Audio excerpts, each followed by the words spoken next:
The whipped spiderweb wheel or the backstitch spiderweb wheel or just a whipped wheel are all names for this stitch. I started by marking a circle. However you get your circle on your fabric is fine. I'm going to just make cross stitches to fill this in. With the whipped wheel, we can have odd or even numbers of spokes. You could do 3 on up. The bigger the circle, the more spokes you're going to want.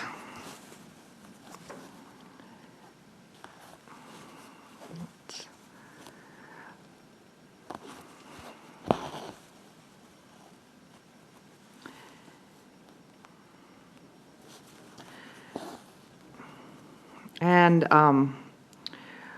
once we have our spokes in, I've seen it done several ways. Just leave it with nothing holding the center. Just do a tack stitch across the spokes.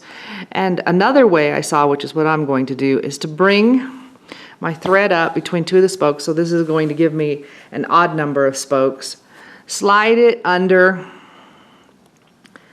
my center. So you're not going to get them all, but you'll get some of them, or most of them. I'm going to slide it under the center without piercing my threads. And then I'm going to bring my thread around my needle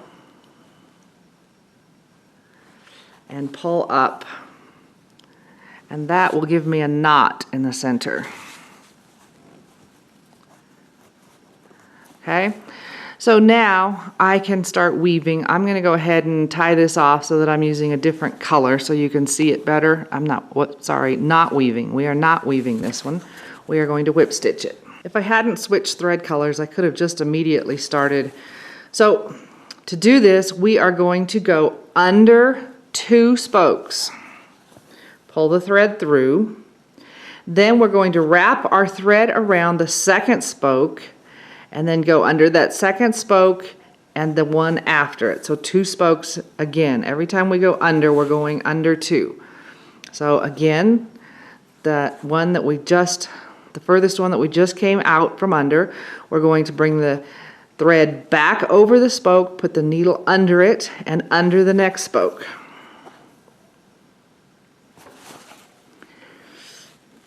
And then over where our thread's up here, so we're going to go back over the stitch that we're on the left side of, go under 2 spokes and pull up. And you are going to want to rotate your work as you go. So under the spoke that we haven't gone over, we're going to go up over the spoke we haven't gone over, underneath it, under the next spoke, and pull up. So I'm just going to keep doing that.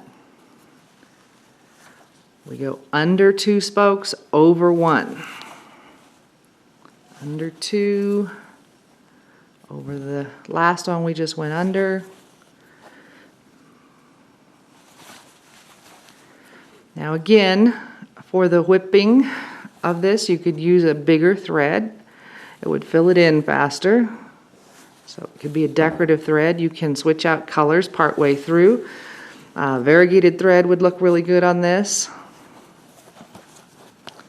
Under 2, over the last one we went under 2. And we just want those stitches when we get to our next round to snug up against the ones before.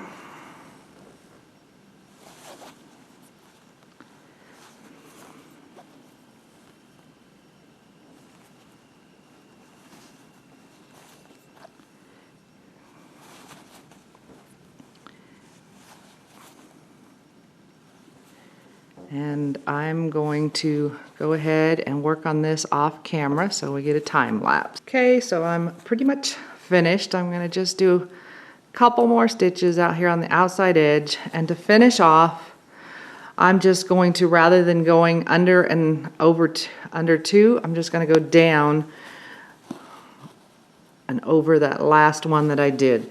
So there's my whipped spider web wheel. Mine's in 2 colors, so I am getting a different color in the middle. It does not come out as round as the woven spider web wheel.